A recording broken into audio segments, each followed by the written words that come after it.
without further ado, I'm going to let Suzanne start off and introduce herself, and then Jeff will as well, and we'll take it away.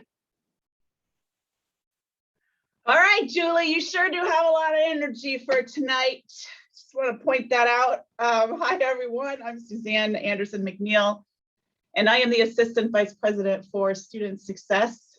I have been at the university for 26 years, I believe, 26 years. And I have seen 25 openings, with this being my 26th. So I know a little bit about this topic. I've been within Student Affairs and Center for Division for Student Success for my entire career at Hartford. And so I am looking forward to spending some time with you this evening, talking a little bit about letting go and what you can do as parents to help your student through this transition. But first, I'll let my lovely colleague, Jeff, introduce himself. Don't forget either, Jeff. Lovely, huh? I don't know if I've ever been called that before, but thanks, Suzanne. I have not been at the University of Hartford for 26 years. I've been at the university for, I think, about 7. My name is Jeff Berta. I am the Director of Counseling and Psychological Services.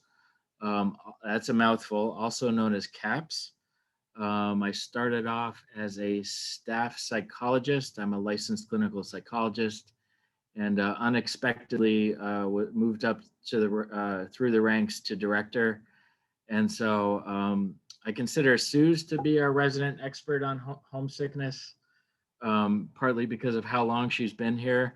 I see the kind of manifestation of homesickness through the lens of, mostly through the lens of the counseling center and students who decide to come to us and avail ourselves of our services. So happy to be here tonight.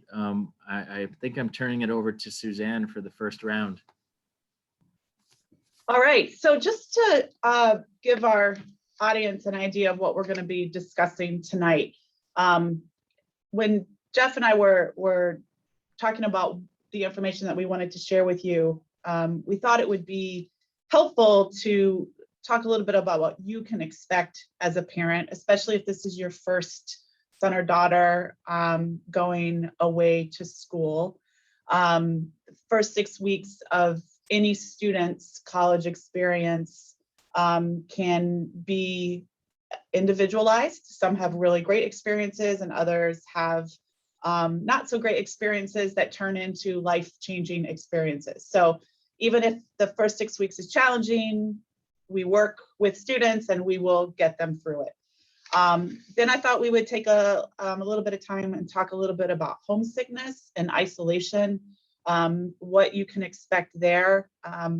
You know, no parent wants to get that call that their student wants to come home. And so we'll give you some tips on what you can do if that happens to you. We're going to talk a little bit about some social media, and how that has really impacted our lives as administrators in trying to support your student, and what that might look like on your end as a parent. And then we're going to give you a little bit of homework for you to hopefully spend some time before you head on up to Hartford, preparing your student for what could happen. And maybe it won't. Maybe if you talk about it, it won't. So that if something does happen and they're homesick or they're feeling unsupported, you've already had a little bit of that conversation. And we always think that that's really important and would certainly encourage it. I do want to say before I talk about the first slide that this is really, this presentation, we want you to individualize it to your own family. There's just no way for us at Hartford to know what is going on in your lives. So take all of this, take what is helpful, leave what's not. I will say that over the next couple days into this weekend, into next week, reach out to us through various resources, and we'll go over those at the end if you need to kind of use us as a think tank on how we can best partner with you to help your student. That's why we're here, and we certainly want to be there for you and for your student as well. So let's talk about the first 6 weeks of college. So Jeff, like you always do so well, feel free to swing on in and contribute if needed. Will do. Okay, so what can you expect as a parent? Well, the first 6 weeks of a student experience is what we call a critical transition period. And what that really means is they're going to be going through a lot. They're going to be getting acclimated to college. They're going to be making new friends. We hope that they're going to be getting involved. They're going to be getting organized. They're going to learn all about a new time management that they may not have had in high school. They're going to learn the difference between taking a high school class and taking a college class, and what that brings. There's a lot that is going to be happening, and some students will breeze right through and other students will not. And so what we often find is that if a student is going to, quote, break down and want to come home, it may be within that first 6 weeks. So what do we do about that? Well, we've been working really hard this past month getting our resources in order, whether it be if you have a student living on campus. We take our residential life staff through a pretty rigorous training so that we can address issues that might come up with your student. If they're not leaving their room, if they're isolating, if they're sad, if we notice that they don't want to come to activities, those staff are trained in how to get in and hopefully get your student out so that we can start to enmesh them into our community. A lot of times, all it really takes is getting them out and getting them to connect. And connect is a very, very powerful word here. And it can mean connect with one person. It can mean connect with 5 people, connect with a faculty member, a counselor. We just want them to connect so that will then hopefully grow. So you can expect all of that to be happening, both on our end and then on your students' end. I often say to parents, we survived 18 months of whatever it is that we survived. And how do we now go and, quote, normalize in our new normal? What we are anticipating is, and are seeing already, is an increased amount of anxiety, both with students, both with faculty and staff on how to support your students. Families have increased anxiety. So we're really working hard to meet those needs of students that might have that increased anxiety.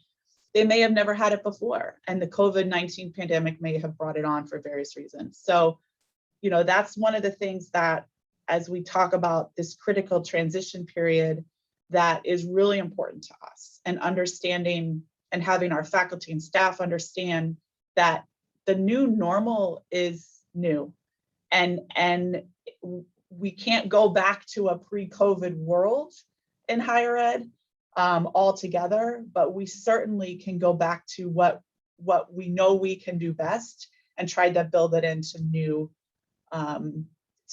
to new setting, to new activities. And so that's what we're going to be spending a lot of time doing. As a parent,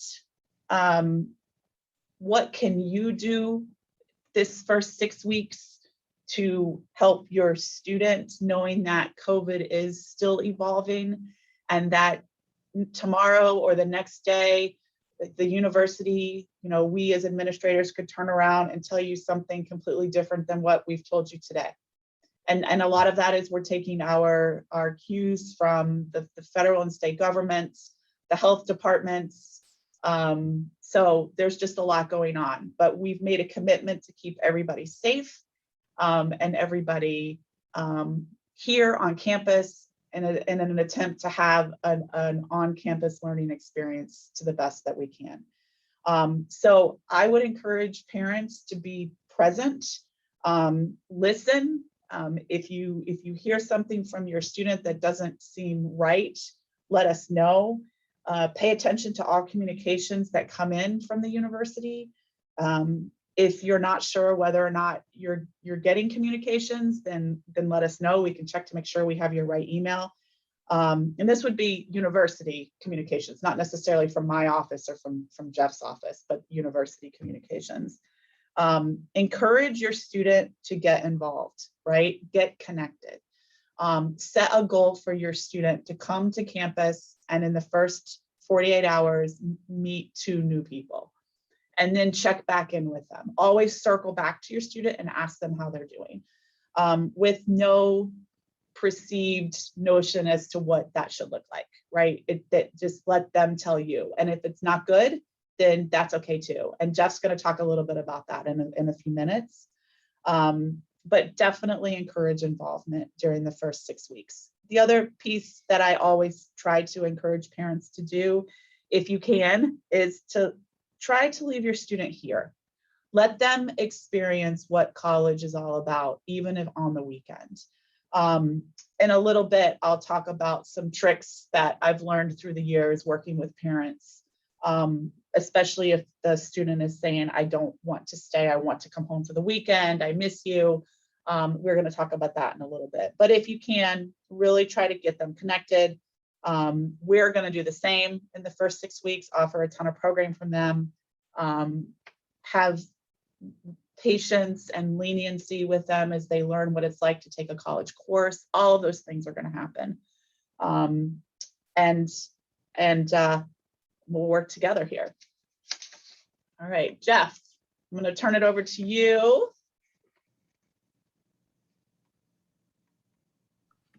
Oh, I'm on mute. I still make the same mistake every time on mute. Yeah, thanks, Suzanne. It's a lot of important comments you made about supporting students during this transition. And that's what it comes down to, right? When we reflect upon homesickness and what it is, it's just an enormous change for most students. And really, normal for many to experience, a loss or a lack of familiarity, comfort, predictability, connection, attachment, missing parents, missing boyfriend, missing girlfriend. What I hear maybe the most of is missing pets, missing the comfort of one's own room and surroundings. And so, and of course it makes complete sense, right? Students have spent most of their life, at home, maybe sometimes different homes. And so it's just a brand new experience. And so one of the main messages that we want to convey to you, and hopefully is a take-home message, is just to really, normalize the experience of homesickness, and that there might be some, bumps in the road for that first few weeks as we try to get students connected and acclimated. To Suze's point, I mean, your students the best, you know them well. And so certainly what we're saying is not a one size fits all. And so there may be instances where, the isolation or the feelings of disconnection, lack of sleeping, lack of eating, whatever it might be, becomes a concern and really out of the norm, then, Suze and others might recommend that your student make an appointment with us, with the counseling center. And I'm happy to talk to you more about what we offer, later on in the presentation. But so, one more thing, we had the Letting Go title, and Suzanne and I wondered, should we keep that title? Is it really about letting go? And in some ways, I understand why we might, keep that description and keep that title. But on the other hand, how I try to look at it is, that it's a change, that it's developing a different kind of relationship with your student, and for them developing a different kind of relationship with you, partly because things are changing and they're off to school. So the call, I want to come home. Um, you may anticipate this call. If you know your student, you might expect this. And so, what Suzanne mentioned earlier, how I see it is, on the one hand, I think you want to keep an eye on expectations, because we really don't know for sure how your student is going to react, if they're going to have trouble, if they're not going to have trouble. So have an open mind that we just don't know quite how it's going to go. But on the other hand, uh, having an anticipation or an expectation, knowing your student, that they might have a little trouble.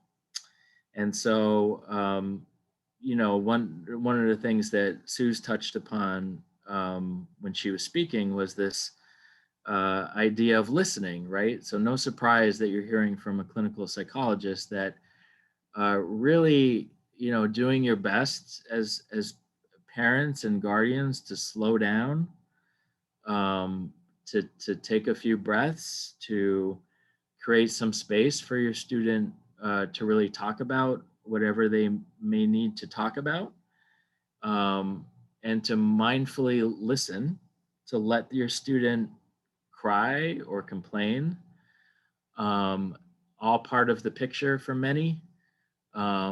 Expressions of, this stinks, it wasn't what I expected, I want out. And to keep an eye on how you respond to those statements, um, meaning for you all as parents, that might pull on the heartstrings, right? That might kick up a sense that, oh boy, I need to kind of rush in and take action and do something right away. And it may be well intentioned. It may be a desire to comfort your student, to bring them back home, partially because maybe you even miss them, and you want that kind of return to normal, that kind of safety and security that you may have experienced when your student was home. Um, the message that we're trying to express to you is to hang tight and to do your best to not have a knee-jerk reaction, to be able to sit with that discomfort that you might be feeling as a parent or a guardian, to acknowledge your students' feelings, to validate how tough it is, how difficult it is, and that what a big transition and change this is for you, for everyone, right? And that it's going to take time. What I try to keep an eye on, even as a therapist, is not immediately jumping into problem solving mode necessarily, and doing my best to even steer clear of it being a problem per se. Normal, expected. Sometimes your student might just need to vent, to cry, to have you listen. And then, whatever your style might be, whatever kind of relationship you might have with your student, is to maybe after the validation and listening, is to ask, what you have done so far to kind of help yourself. Did you connect with anyone? Did you go to the commons to grab something to eat? Like, wow, you made it to your first few classes. What was that like? Just to kind of acknowledge and to reinforce that perhaps your student is taking some important steps to step out of that comfort zone, to make connections, and that they've done something that might be working or helpful, and to invite them and to encourage them to do more of that. I might ask, I might suggest you ask, what do you feel like you need? What do you feel like you need right now from us? What do you feel like you might need from the university? And, as Suze will talk about a little more, coming home, may not be the best move at this very moment. And coming up with a plan for the future in terms of the next 6 or 8 weeks, I think will depend largely on your student and the relationship that you have. But for some, constant or continual trips home might actually deepen the homesickness and make it harder for the student to connect and get acclimated. And so, navigating that, instead of coming home, can we do a Zoom? Can we do a phone call? How often do you feel like we need to talk? Do you want to give it a few days? It's Wednesday and we could connect on Saturday, that type of thing. Perhaps giving your students space. And future focused. Get through this night, get through this day, get through this one moment, and then let's plan to connect down the road. As we all know, right, that sometimes we can get caught up in emotion and things could start feeling doom or gloom, or pressures mounting, and we feel like we need to take action. But if we just pause for a moment and give ourselves some patience and space, amazingly, sometimes those feelings start to shift, and they can shift in a positive direction. And then sense of humor, gentleness, staying calm, I think can go a long way. Focusing on what is working. There is no blueprint or formula that we can offer you, but whatever your style may be as a parent or a guardian, a lot of people don't like being told what to do, myself included, but maybe saying, I have a few thoughts and suggestions. Do you want to hear some of them? Would you be willing to give these a try? Reaching out to somebody you met in class, making an appointment at CAPS, going to an event that might be on campus. And then if your student decides that they want to give that a whirl and give it a try, as Suze mentioned earlier, circling back around to the conversation. How you feeling? How did that go? What was that like for you? And those are just some thoughts on the first point. I don't know if Suze, you have anything else you want to chime in about? No, you did a very nice job, Jeff. What I would say too is, I'm going to toggle to our next screen, and then I'm going to go back. So found this, what is social media doing to the young minds of today? It can be very confusing. Do I go out? I have all these instas. My children tell me it's called now. It's not Insta. Do I have as many followers as my friend? Do I have as many followers as my roommate? What are my friends from home doing? Oh, I see them on social media. They're all happy. Why can't I be happy? I'm the only one from my town that's not happy. One of the what we see as administrators is that social media is leading our young adults into territory that may not actually be the reality. And so for a student that is homesick, if they see pictures or they see text messages of all these great things that are happening, that may or may not be the truth.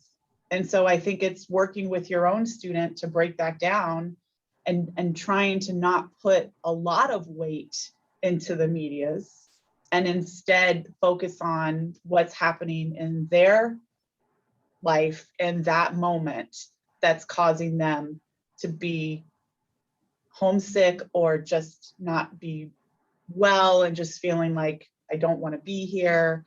I think that anytime you as a parent can bring it back to the family unit, and let's talk about us, and let's talk about where we can be supportive of you and what you can do for you.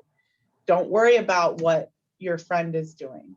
Let's worry about you. And maybe even take what I call baby steps. See if they can get through the first week. And if they can get through the first week, have them tell you a couple of things that went really well. We can talk about what didn't go well, but we're going to end with what went well, so that they can start to perhaps see that it's not all negative. And then say, okay, now let's try to get through another few weeks, and we're going to revisit how you're doing. particularly for a student who makes their mind up week 2 that they're transferring. Well, we really want you to try to get through the first couple weeks, get connected, meet people. This takes time. For most students, it does not happen overnight. I don't care what they say. It is not, in my experience and in my career of working with young adults, most students need a semester to get completely acclimated, to feel like they belong. And some will get there sooner and some will, it might take a whole year. But that's okay. And there is nothing wrong with that. And I would anticipate, with anxiety being increased now because of COVID, students feeling like they don't want to be going to as many social engagements all at once. They're going to be cautious. There's nothing wrong with that. And so it might just take a little bit of time, but you'll get to week 7 or 8 before you know it. And then it'll be midterms. And then before you know it, you're going home for Thanksgiving, or you're going, maybe your parents are going to send you on a big trip, right? I want to go. I go to the next town over, that's it. You know, and then it'll be break. And then it's going to be finals. And in most cases, students will look back on their semester and say, it started off rough, but I did it. And the goal is to hear, I love Hartford, right? And that I did it. But, you know, this is not going anywhere. Nothing. Snapchat, Instagram, all of that is here to stay for now. And we have to work through it. We have to embrace it, because this is what our young adults are using to connect. So it's our responsibility as administrators, and we hope to have that partner with parents to try to put it back in perspective for these young minds, excuse me, so that they understand it may or may not be their immediate reality, you know, at the moment. Okay, let's see, we'll do a time check here.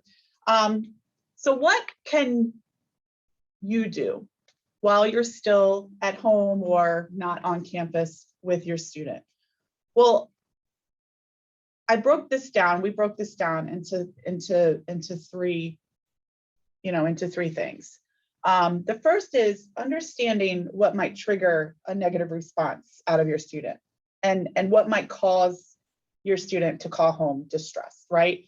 You know your family, you know your student. I think there's nothing wrong, and you're not going to cause your student to have, a diagnosis of anxiety if you talk about these things, but talking a little bit about what that looks like for your family.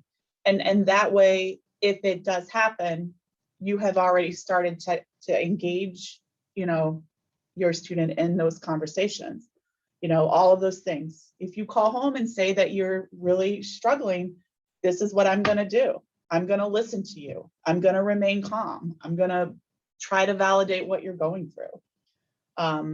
And hope that your student will be mindful of why this is really important. On the other hand, they could roll their eyes and walk out of the room and say, this is not what I want. Okay.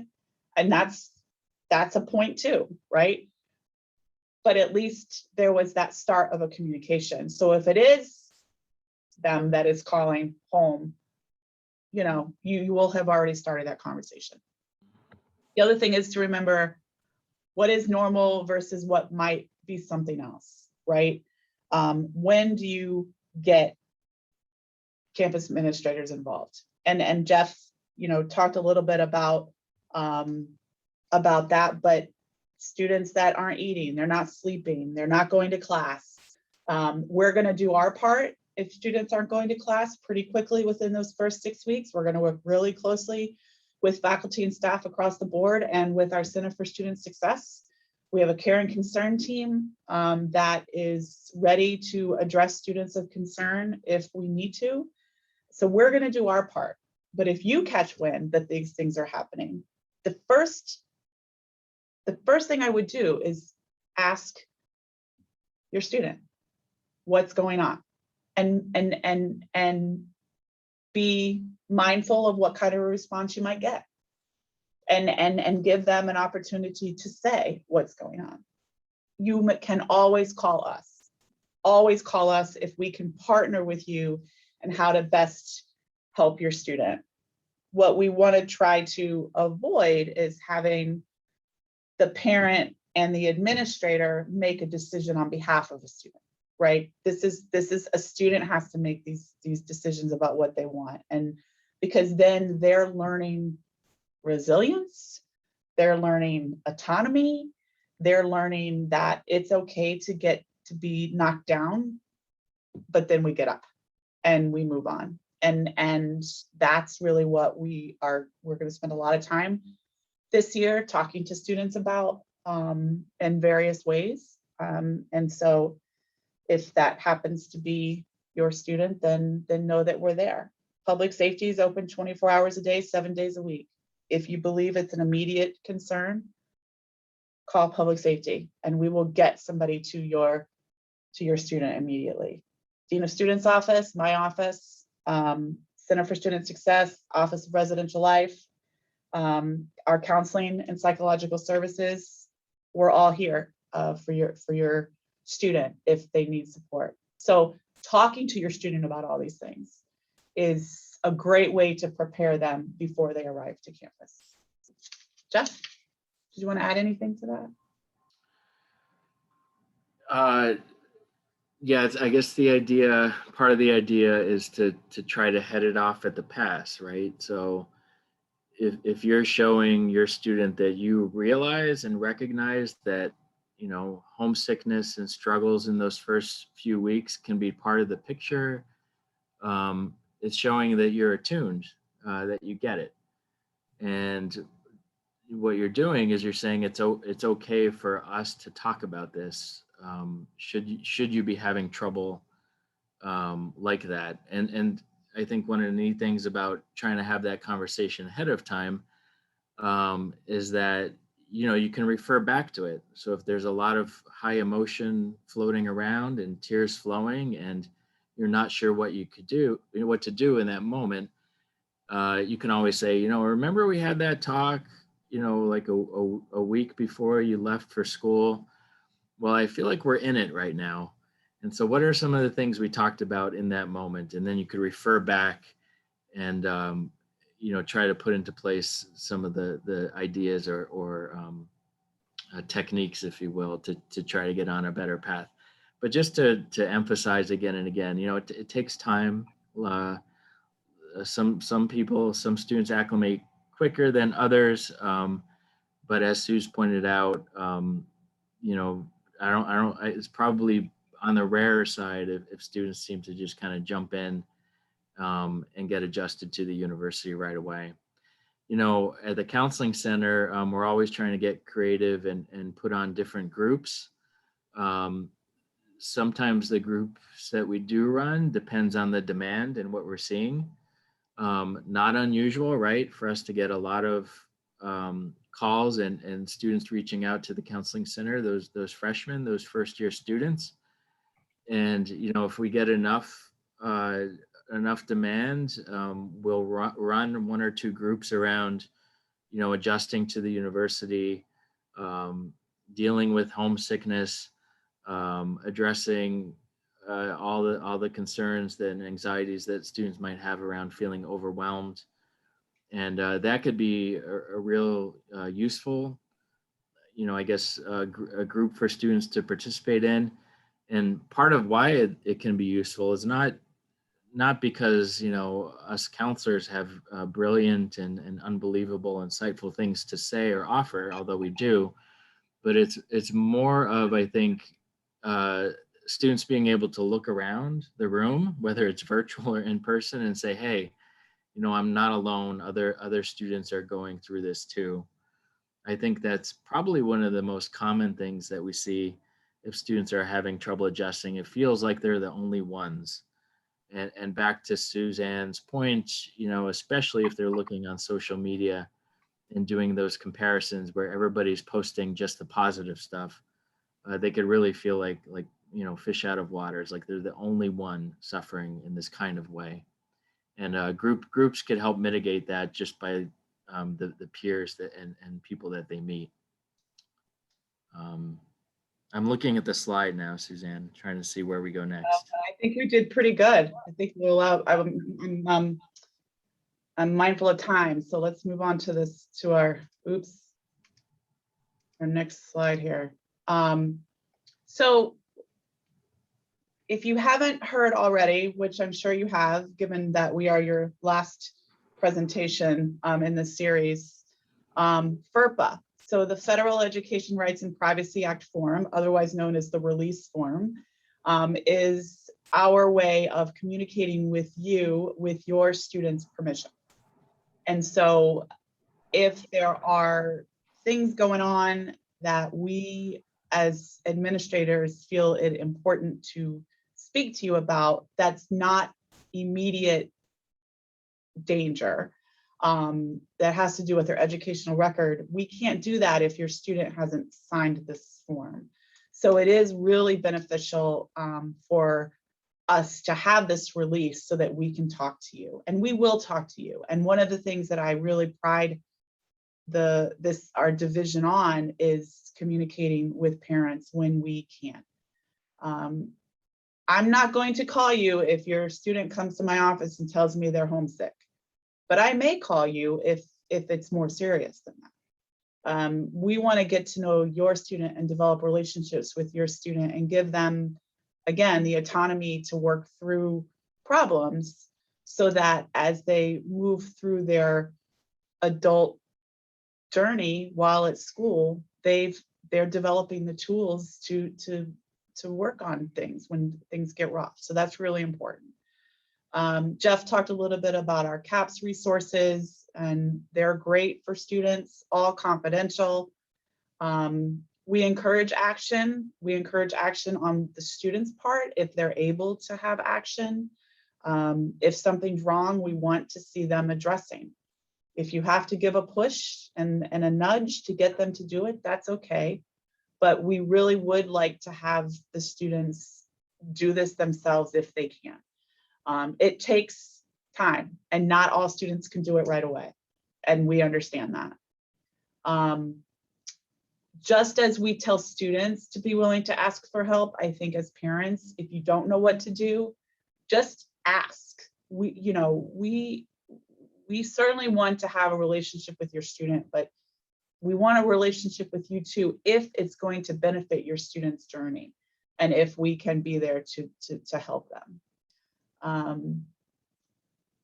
had a parent tell me once that they wanted to come to college, and I said, that's great, but this is your student's experience. We want you to be there to give guidance to your student. Let them make decisions if they can, for sure. Offer resources to your students. We'll certainly do that too. Certainly, and we've said this a couple times in the presentation, you really want to try to limit shutdowns, the yes, no questions, always trying to engage them in open-ended questions versus, questions that can lead to yes, no, fine. I learned that early on in when my daughter was in kindergarten. How was school? Fine. So now we ask different questions to solicit longer answers. And I think lastly, be patient with yourself and your student, especially if you get that dreaded call home or you find out that, they didn't do well on a test or they had an issue with a friend.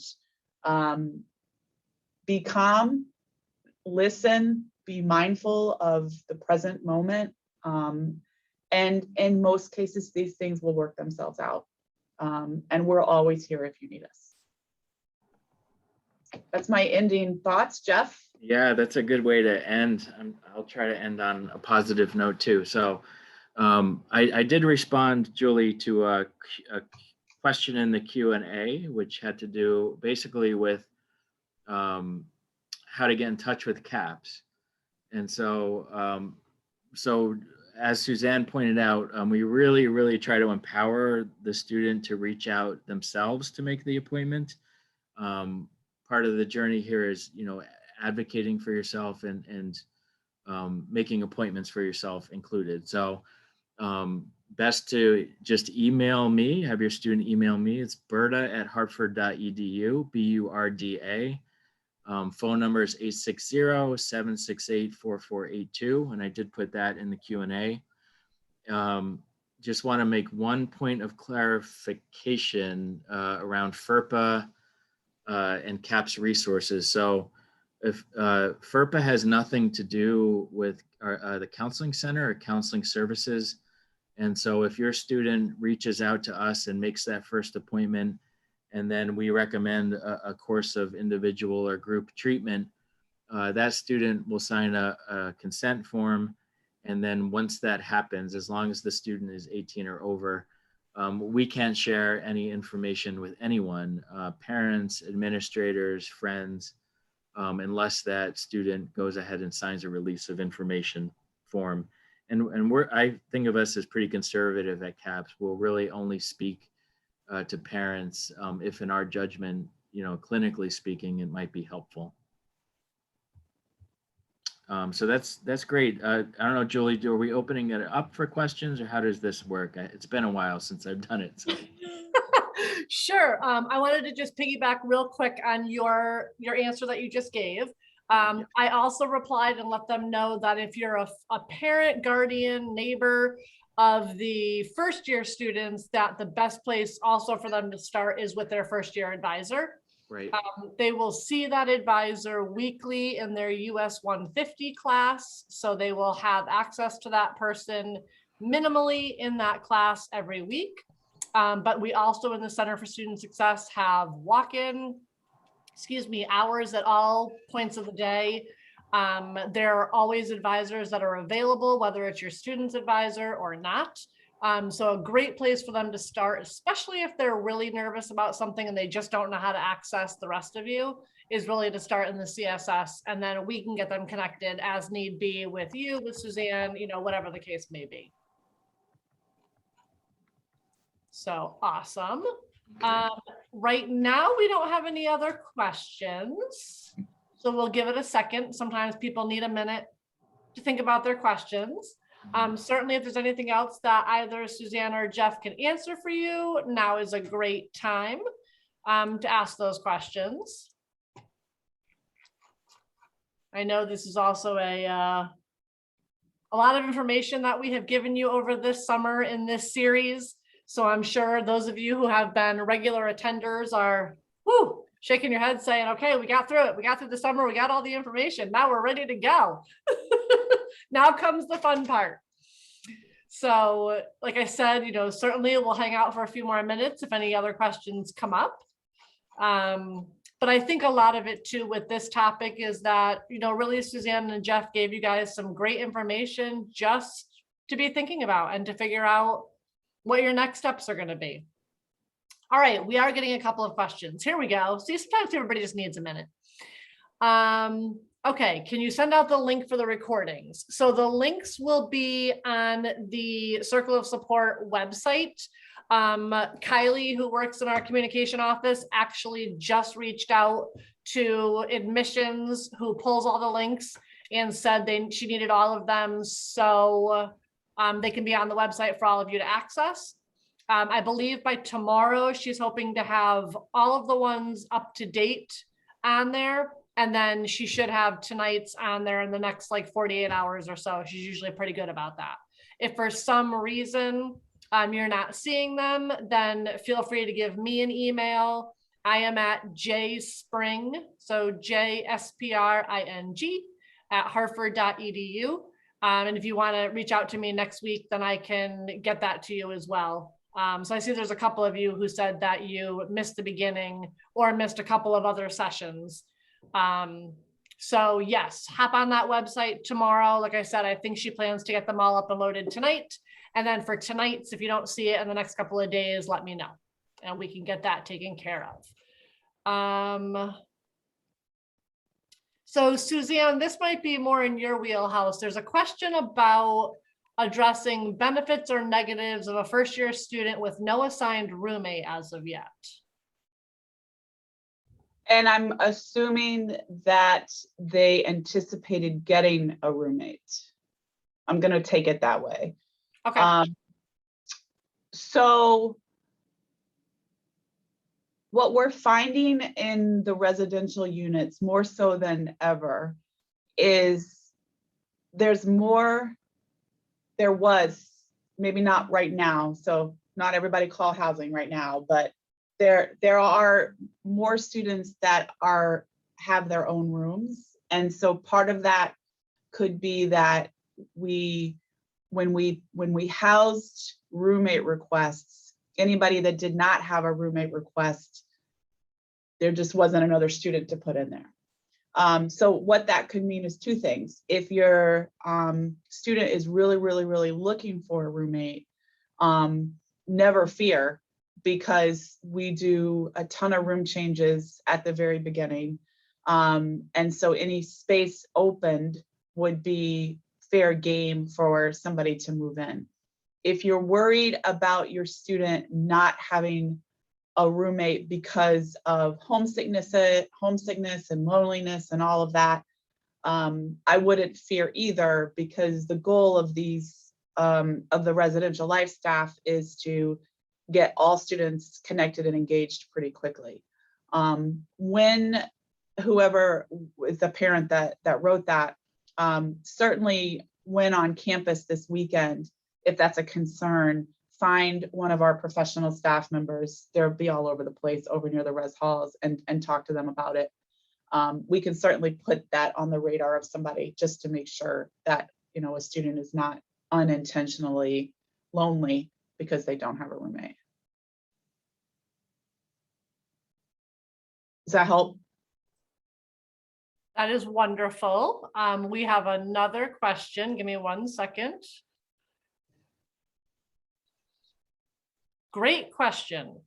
Labor Day being a short week, long weekend, that whole scenario, do the two of you recommend the students stay on campus and get acclimated, or allow them to come home for the long weekend?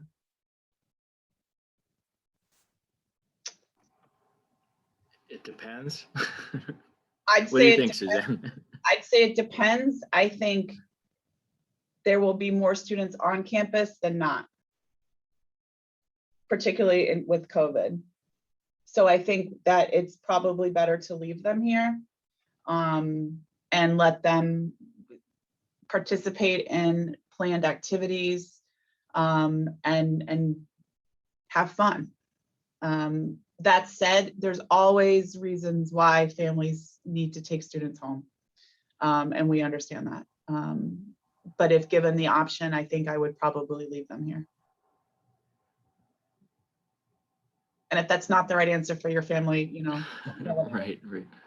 Yeah, I think we can end on that answer, right? I mean, it depends. I think Suzanne and I would both agree, maybe err on the side of having the students stay here, but you know, again, you know your student, you know the situation.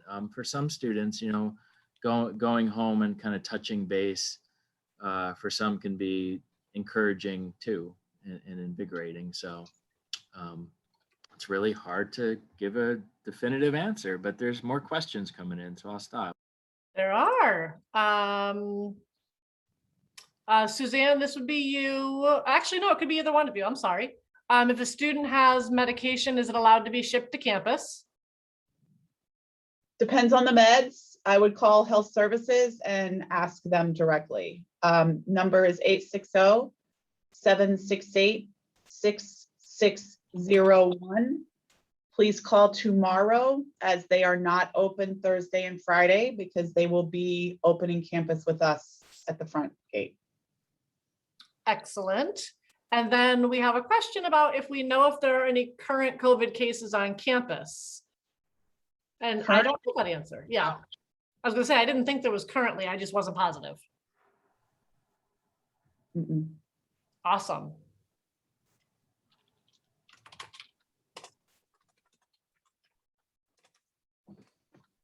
Whoops, I can't spell.